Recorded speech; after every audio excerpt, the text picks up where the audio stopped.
not had that since I was born. Sorry. But you, after you raped a woman, yeah, you mutilated. became tired. Three of you became tired. After resting, you go again, and at the end of the day, you now caught a stick and it sat inside the woman. And somebody saying that nothing happened. Gory. The thing that made these attacks complex is that Ihamufu has boundary with 3 local government areas in Benue State. Ado local government, Oboku local government, and Obadibo local government. And there is empty land more than 30 kilometers from where our people live. And you know what they have been doing in Benue? So if they come from Benue, they attack and go back to Benue. You understand? That was how they do the thing. So the ones from Benue, this early morning, they're just coming. They're just coming. If you go to farm, you must leave before 10 o'clock. You must return before 10 o'clock. Because anytime from 11, they will come. And if they meet you in your farm, of course, you are gone. So that is what they do. All right. Until after chasing our people completely, they started the settling. For instance, it is very, very shameful, heartbreaking, and sad that this kind of news is coming from Ali Igbo. My people, how did we get here? Like Fulani herdsmen will come to Ali Igbo, pursue our people, and then they will settle in our land, and we are here talking about it. Even when people try to defend themselves, the so-called our leaders will prevent them not to do so. So, if you cannot protect your people, can't you allow them to defend themselves? My people, Enugu is really, really bleeding. And what Fulani herdsmen are doing there is becoming nightmare to Enugu people. In this video, you're going to hear everything Father Chigozie said, like what is really happening, the true picture of everything that is happening concerning Fulani herdsmen buying our people, taking over our land. Like, this is really, really terrible, honestly. If Ndi Igbo refuse to rise up now and solve this problem, like, it's going to get worse. Thank you for joining me. Good morning and welcome. Thank you for having me. Yeah. It's a pleasure. It's a pleasure to have you. So we understand that the communities were visited by the deputy governor, heads of security agencies, but we don't really know how far that went, what they were able to discover, the reaction of the people from those communities. Would you please tell us how that visit went and how the communities received that information, as well as your role in all of this? Yes, we didn't know that anybody from the government house was paying visit to the community. So I was somewhere when I saw a convoy, and the people were saying that the deputy governor came. So they were moving from Boishala back to Yamufu town. So they didn't say anything. They went straight to the hinterland, Ogbete, very close to our boundary with Benue State. So after, they now came back to Yamufu town and went through the Boishala. They also went to another farm settlement where one of the women was gang raped. So one of them died recently, but the last person, just 2 weeks ago, that one is still alive. The one after raping her, they put a stick inside her private part. So he was pleading with Dr. Nebo, so where she was admitted as a Manika's hospital in Ham, popularly known as Timbashade Hospital, because the hospital is located very close to Timbashade, Hamfu Timbashade.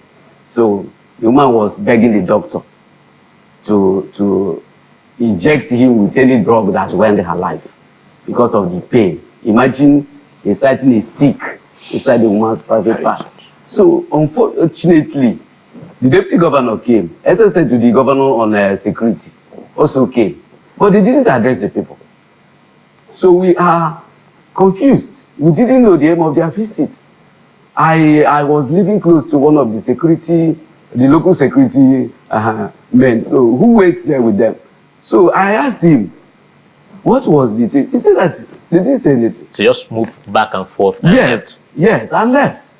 So we gathered at Ihampu roundabout where the women did the protest. Yes. Yes, so we thought that They couldn't address upon you guys reaching there. there, it should address these people. So I met with 2 of the women leaders yesterday. They said that they didn't know that they were told that the deputy governor came. So we didn't know the purpose of the visit. Some are saying maybe they came to inspect the ongoing road project.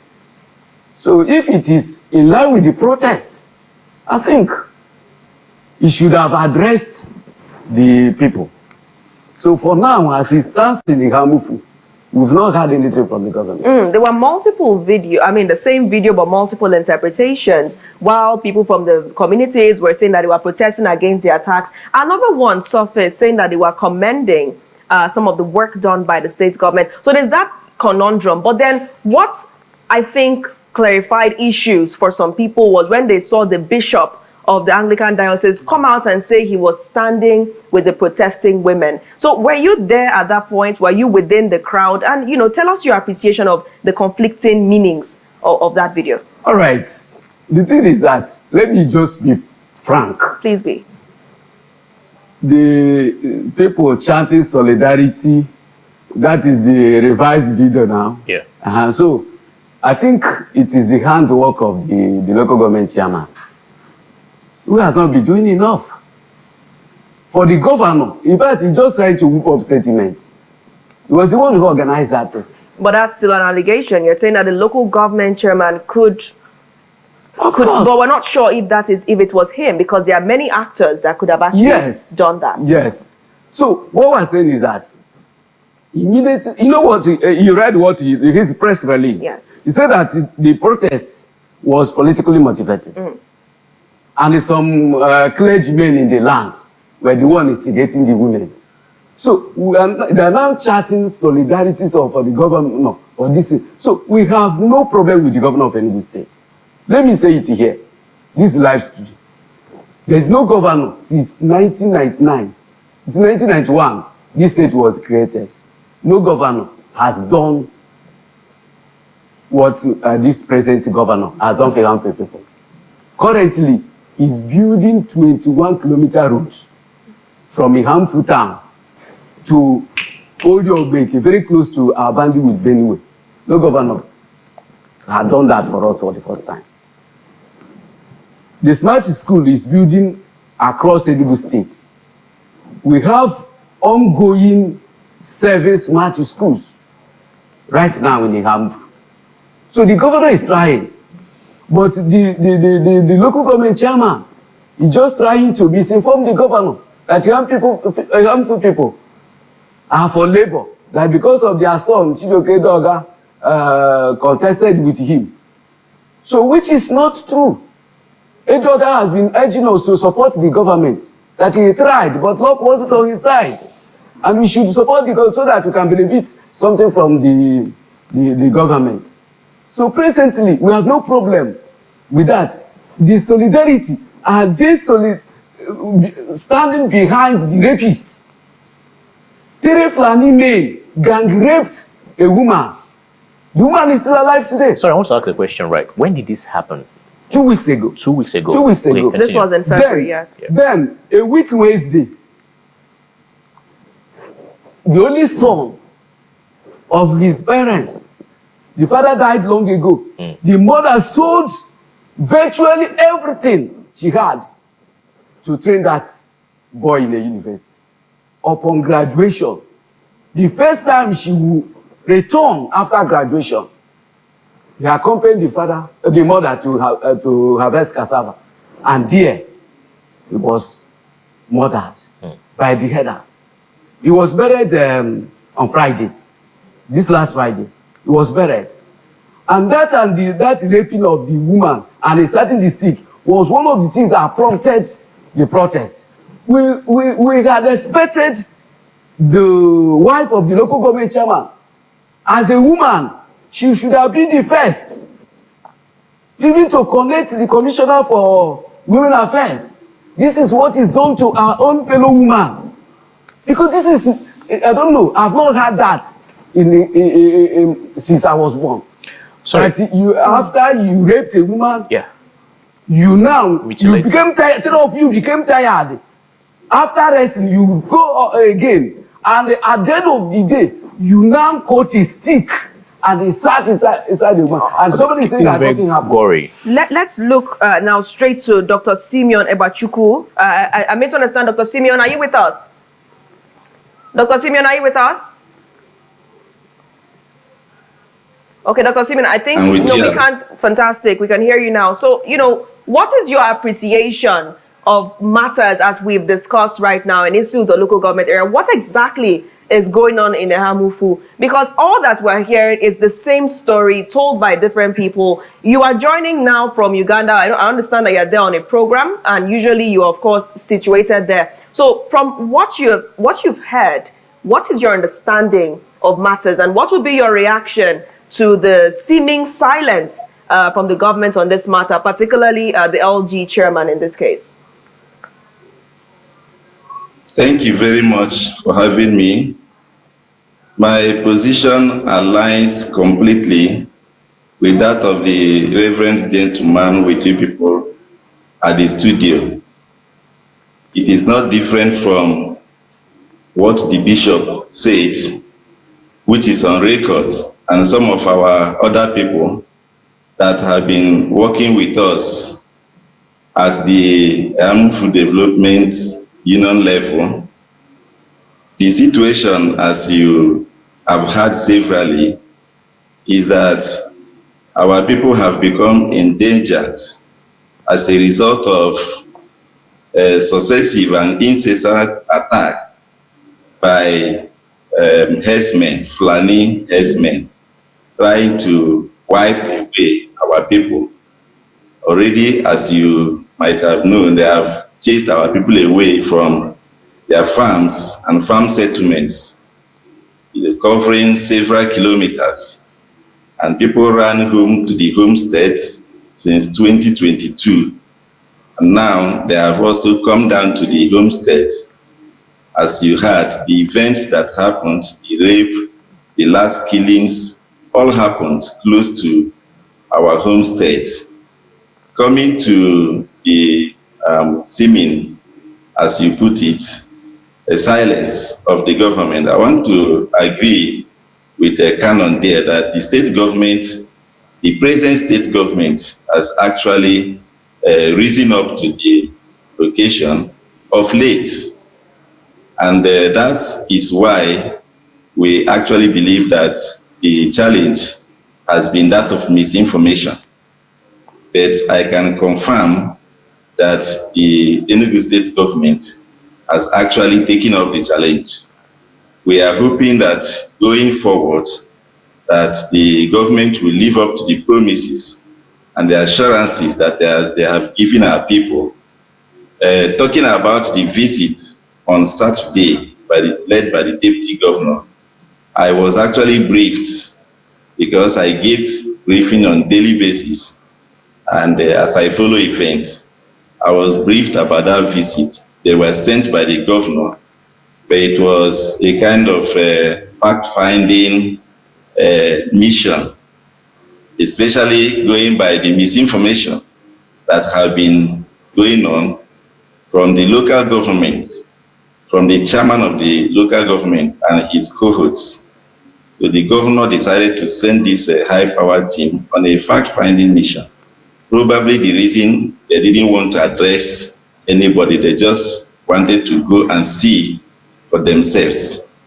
Like I said, I was in the know because they pre-informed us and also asked us, the development union, to make available our neighborhood watch, our vigilante men, to lead them. And it was actually some of our vigilante people that led them to those places. They couldn't have gone there on their own because they wouldn't know the routes. So I believe that within this week, government will make a statement and then come up with strategies, maybe adopt suggestions that we have made, or come up with new ones that will holistically address the problem.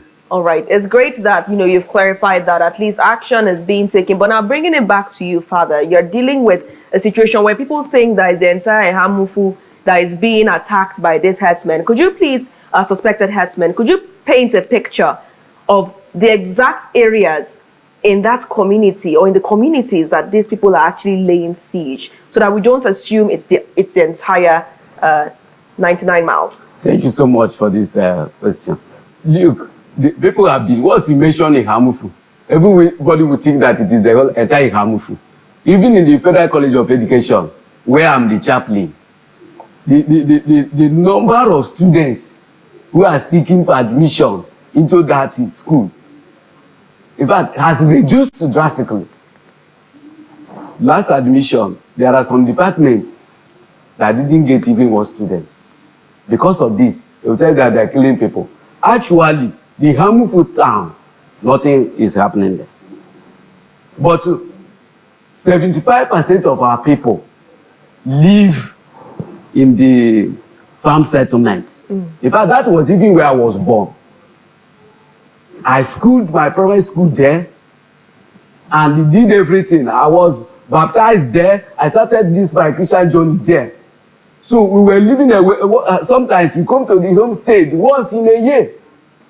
So we have lived there for hundreds of years, doing everything, doing family activities. You know, Yamfu is a good basket of Enugu State. So, but today, we are begging for food. So it is happening in the farm settlements.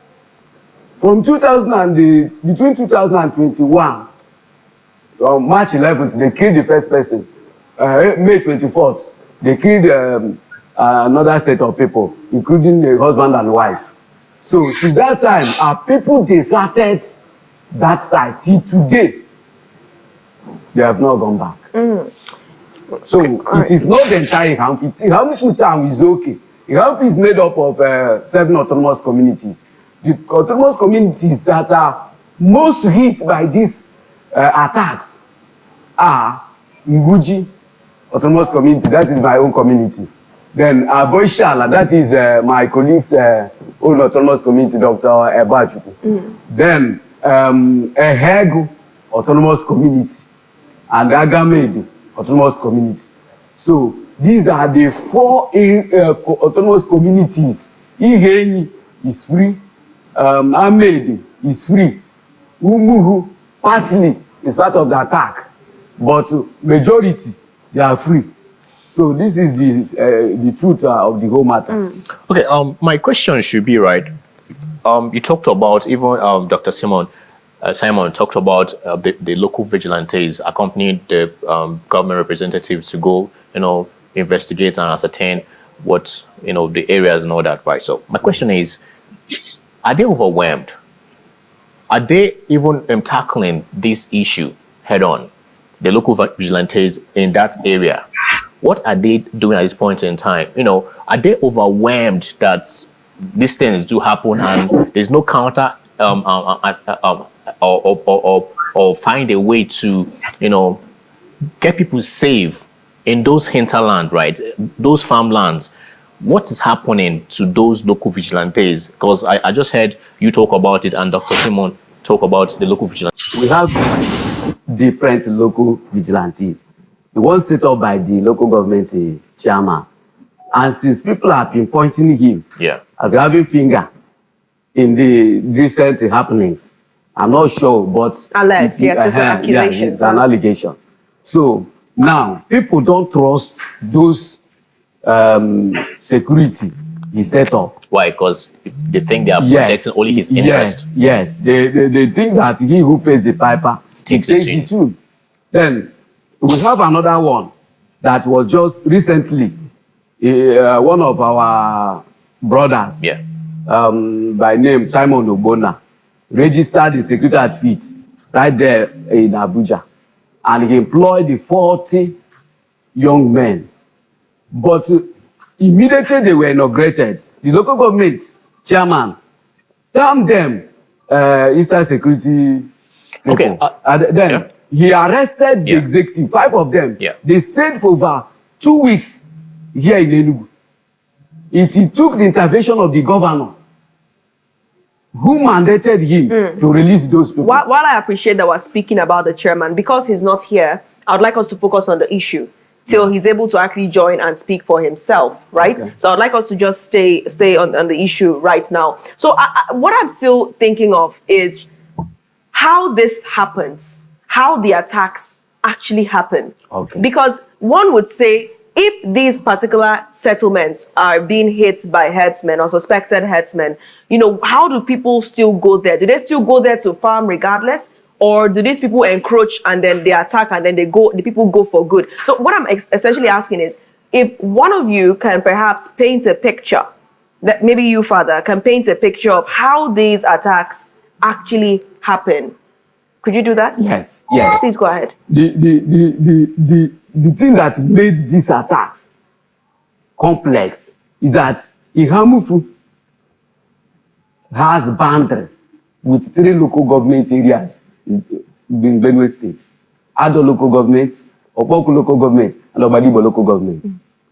And there is empty land more than 30 kilometers from where our people live. And you know what they have been doing in Benue? So if they come from Benue, they attack and go back to Benue. You understand? That was how they do the thing. So the ones from Benue, this early morning, they're just coming. They're just coming.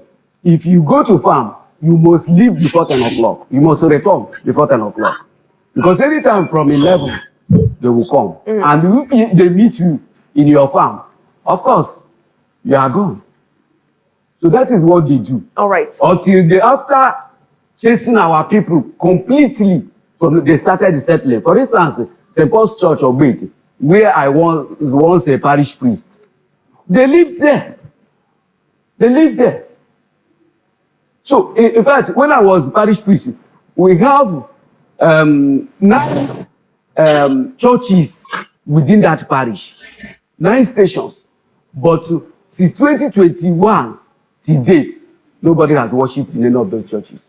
Okay, Dr. Simeon, let's come back to you now, especially as we're looking at, you know, the gruesome picture of these attacks. And you're speaking about government initiatives, and I'm made to understand that somehow you've been receiving information or communication from them, at least through your union, the Ihamufu Federated Development Union. So could you just paint a picture of what the response has been over time, especially in collaboration with your union, what the government has done so far in that regard that you are aware of?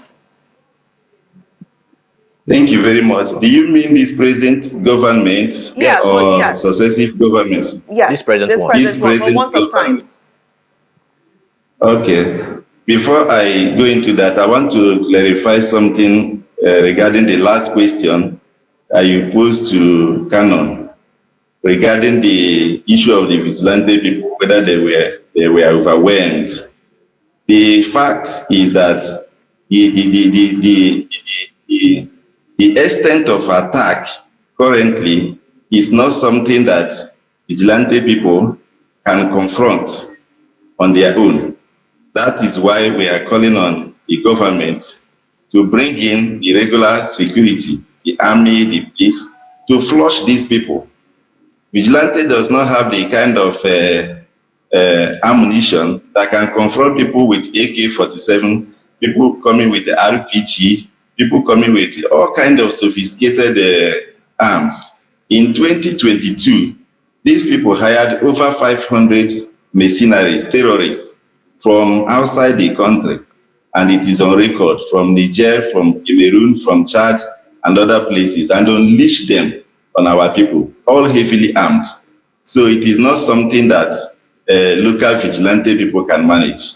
Local vigilante people will come in after the government, using the military and police, has decisively dealt with the situation. Then vigilante can come in to ensure that they do not come back, or alert government whenever they see them trying to come back. All right. Now So let's head to the developments. Yes. What progress has been made? What been the response over time? What this government has done, following our suggestion, because over time since 2022 we had so many meetings with government, with even the owners of the herds, through the mediation of the state government, trying to see how we can use dialogue to solve the problem. So over time, through recommendations from even government, that we need to have a very strong vigilante to help with the situation. EFD, harmful people, now decided to have a central vigilante, since the local government was not willing to do that at that time. So this state government helped us by registering that vigilante. We couldn't have come into existence if the state government did not support it through the commissioner in charge of neighborhoods. This neighborhood was established in September 2024. That's last year. The commissioner came and inaugurated them, and with the sole aim of helping with this Fulani issue, and also kidnapping that became incessant along Kalagwe Hamufu, and the Hamufu came, and then Tumero. Now this vigilante has worked by curbing kidnapping. It is now this Fulani thing. I want to also say that the state government supported at that point of inauguration by donating 2 motorcycles to that our vigilante group. The state government, through the governor, has also started enrolling about 20 members of that vigilante group from January this year. The state government has also provided some form of training using the, okay, let me not name the security agents because I'm not sure if I'm permitted, but the state government has facilitated that training of these vigilante people, profiling them also so that they will stay on course and not engage on things that are not within their jurisdiction. So that is so far what the state government has done, with promises to do more. For instance, we want the state government to increase the number of people on payroll to 100 or 150, given the vast nature of these our farmlands, because our idea actually is to have a daily surveillance, if not 24/7, of vigilante on across these our farmlands. We also want government to help us with the security equipment. We want to install CCTV cameras inside the farms at strategic locations. Now, we also want government to help us with providing means of mobility like motorcycles to these our vigilante. Why am I saying this? Because over time, we have reached a kind of truce with some of these head owners where they agreed to pull away and then allow us to take back our land. But because there were no surveillance follow-up, before you know it, they come back again and start destroying massively. And when people try to resist them, it results into killing. So we believe that when government comes in, push them back, then our vigilante people can take over with daily surveillance to actually provide solution to the these incessant killings. All right, great. So I think one of the key issues here is the follow-up, the consistency of these initiatives. So bringing it back to you, during that visit, because we understand that that has been the most significant development since the women's protest, the visit by the deputy governor and the heads of security agencies, quite a number. Do you have any idea of what was seen, what was discovered when they took that? I really want you to paint a picture of what those embattled, those attacked areas, those communities actually look like, because the information that has filtered through our ears is that they actually saw some headers that had AK-47 rifles. So tell us more from all right, from the local vigilante members that accompanied them to that place. They told me that when they reached a place called Onumedi, then they met the headers with their cattle. Then, when they saw them, they peeped. And when they saw army uniform, GSS and the rest of them, then they started running. So they were carrying AK-47. Then after that axis, when they came back, They went to another community, that is Machuku's community. They went to that scene where the woman was raped. They saw 3 Fulani herders there with their cow. Then they were also, 3 of them were also carrying AK-47. But what surprised our people that followed them was that they saw those people carrying AK-47 with more than 50 security men, both the army, the police, the SS, and the local vigilante. They couldn't catch anyone. Did they run? Huh? Did they run?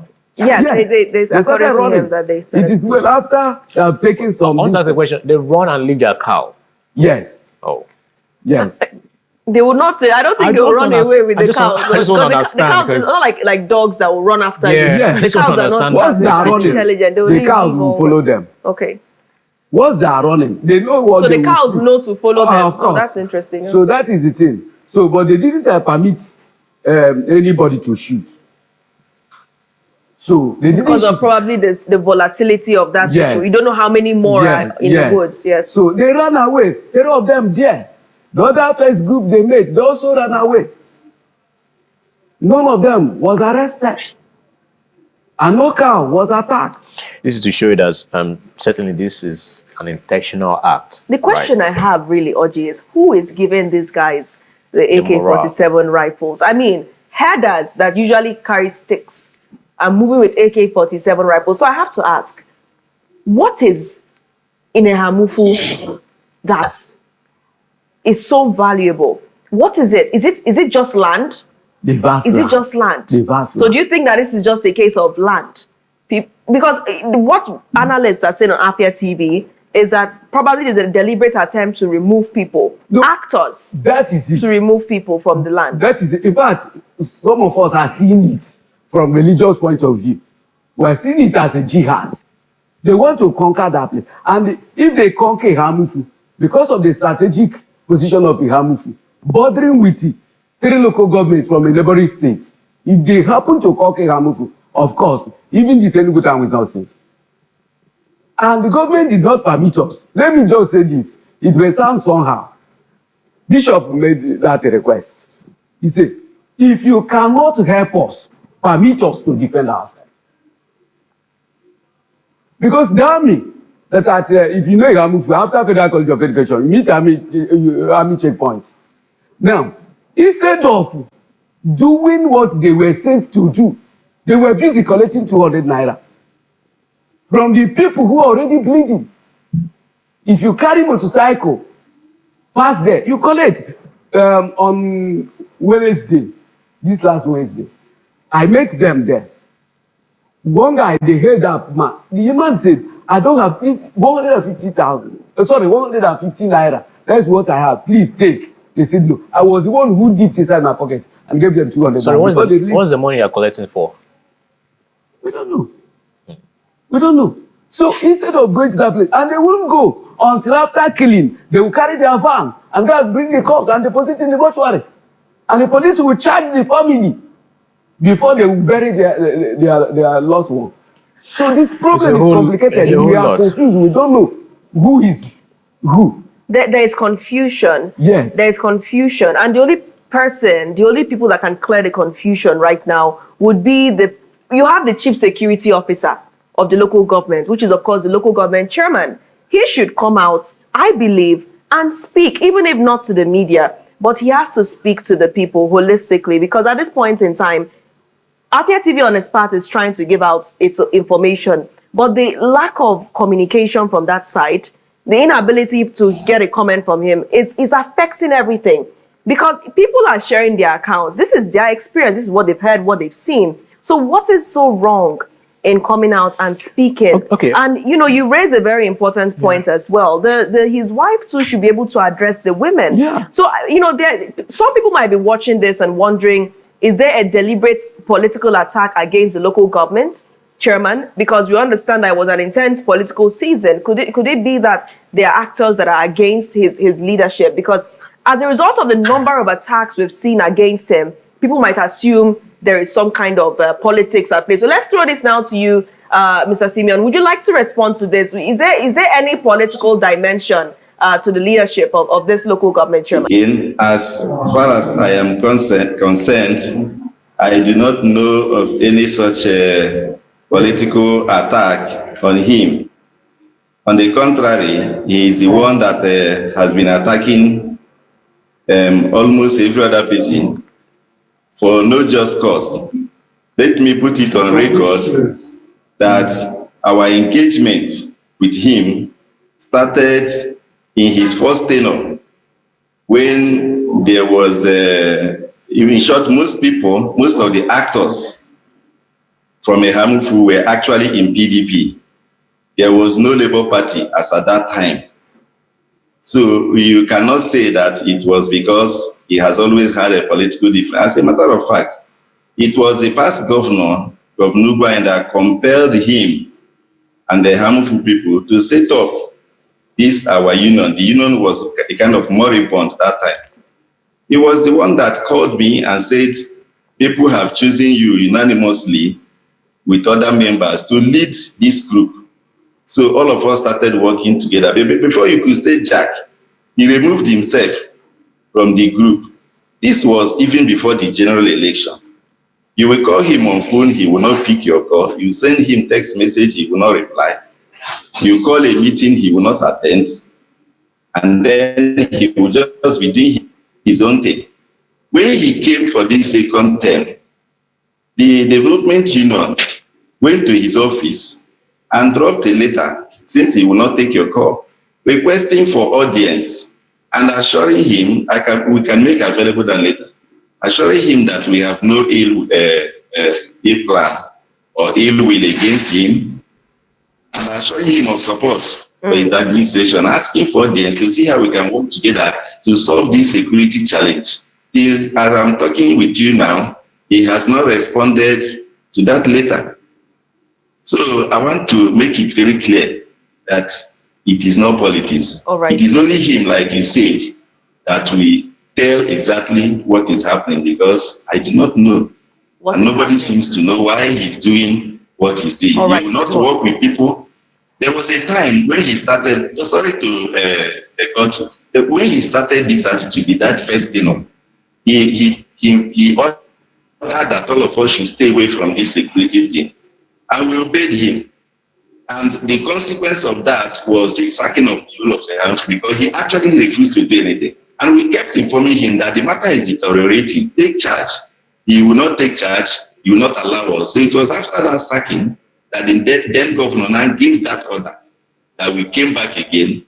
So that is why we have decided not to listen to him. All right. To give up. I mean, what we're seeing now is this for the fact that what we've heard on this program now, things that are being triggered by the seeming lack of swift action and the silence. You have people, right? Yes, people that are saying they're not going to listen to the LG chairman anymore. People that are saying that they're asking if they can take laws into their hands, and these are all negative decisions or negative ideas, negative thoughts, because if people take laws into their hands, I mean, we're seeing what's happening at the Supreme Court now concerning someone that wanted to defend himself against the herdsman, and then how that matter escalated. So taking laws into one's hand is never the best option. Yes. And also not listening to the LG chairman is also a bad option, because then you have anarchy.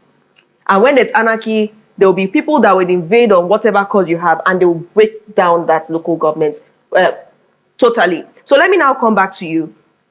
Herdsmen, suspected herdsmen with AK-47 rifles, Father. Can we still refer to them as herdsmen? Or are we seeing mercenaries as at play, masquerading, or perhaps carrying out a side business in cattle rearing? Well, let me just say, since they carry their cattle, we call them herdsmen. That is just the thing. But actually, this is not their mission.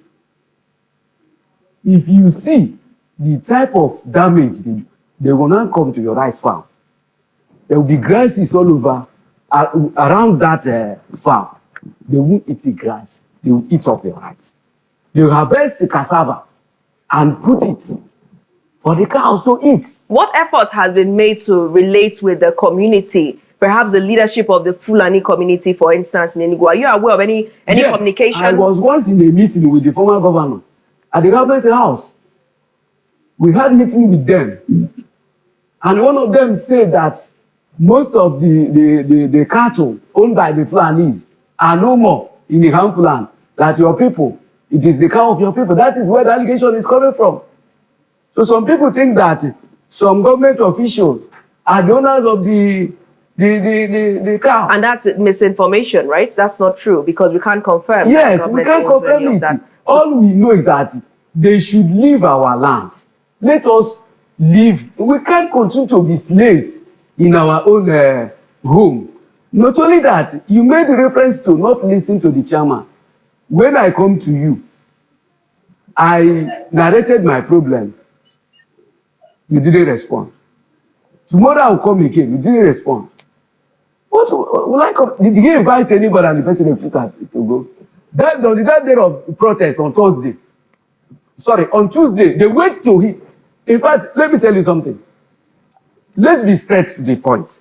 On Tuesday, when the protest started, the women organized 10 buses that will convey them to the local government headquarters. Because from Ihamfiti came to local government headquarters is quite a long distance. So they agreed to pay 30,000 per one. Then something started happening that night. In the morning when they came, the women they said, okay, the chairman of the transport union said that you pay 40,000. The women said, okay, we'll pay. The waiter said, I thought I came from above, that we should not carry me. That's what Who the gave that order? That's what, yes. said. Yeah. Who gave that order? The women said, okay, let us strike. And including 60, 70-year-old women, they trekked from Ihamfu to local government headquarters. They insisted that they stayed under the sun until the chairman came and addressed them. He shed tears that day, but look, the following day, on Wednesday, he released his press release, saying that the video you are seeing is what happened far back. The women were confused. You addressed them. That was why on Wednesday, 5th of this March, was Ash Wednesday. The women said, okay, because we are all Christians, let's give that on. On Thursday, they resumed. The chairman came. He didn't come down from his vehicle. He sent his friend, former local government secretary, to address the people. And he is from Ihamfu. He's the same word with me. The same, in fact, see my house. See, it's not up to 3 posts. From my house to his own father's house. So you carry somebody from Ikem to address your own Ihamfu people, and you are there inside the vehicle. All right. I mean, it's important for the LG chairman to also come and speak for himself. Like I said, Afia TV has reached out and reached out. We're yet to get a response from him because hearing all of this might come up as it's one-sided. We've not heard from him. But the fact is we have made every effort possible to hear from him. And we're still also waiting for the statement from the government because they said they're going to release a statement soon and that we will find out what the investigations have been. But it's a very sad situation right now. And we hope that something is done swiftly to return normalcy to the affected areas and communities, of course, in Isi-Uzo, because this is becoming, it's just becoming a nightmare, if I can say that. But we'll continue to watch and see. And of course, when there are updates, we'll be the first to inform you on subsequent editions of the show. Thank you so much for traveling all the way down this morning. I know you left before 7 a.m. just to make this show. And that was a great one. Thank you so much for that. Thank you so much. I appreciate it. And of course, Dr. Simeon for joining us. Thank you once again. And we hope that you return soon and perhaps join in this battle. Thank you. Even I had wanted to make a few points. Don't know if I will have 1 minute to do that. You have at least 30 seconds, but nothing to attack personality. Please, let's focus on the situation. No, 30 seconds. Please. It was actually question that pushed me. I am more of solution. I have always been pro-solution. All right, go ahead. Now, the identity of the owners of these herds are known through our meetings with them and government. And sometimes before the attack, they will even call to threaten that they were going to attack. So the identities are known, and we have submitted numbers to government. We want government to act by arresting those herders that have laid claim, that have, taken claims of being responsible for some of these attacks. Let them also be prosecuted the way Sunday Jackson has been prosecuted up to Supreme Court. That is that then government wanted to build the barracks. Our people have given them 100 hectares of land. That barrack project has been abandoned. We want them to go back, take that land, finish up, and let soldiers occupy Ogbe. All right. So Which government was the land given to? Was it the former government or the current government? The current government. Okay. This is actually a federal government work, but in collaboration with this current state government. All right. So my people, that is it. I hope you guys had everything they discussed in this particular video. It is clear now that these so-called our leaders are just playing with the life of our people. Like they're even busy protecting the so-called Fulani herdsmen. It is time for our people to stand up and defend themselves, since the so-called our leaders refuse to protect their people. Because Fulani herdsmen, they are not going to stop here. They will keep buying our people and they will keep collecting our land. So enough is enough. I say make I bring this update to you guys. Please leave your thoughts in the comment section. Subscribe, like, and share. Yes, I will see you guys in my next update. Goodbye for now. Welcome to Shamra Senior.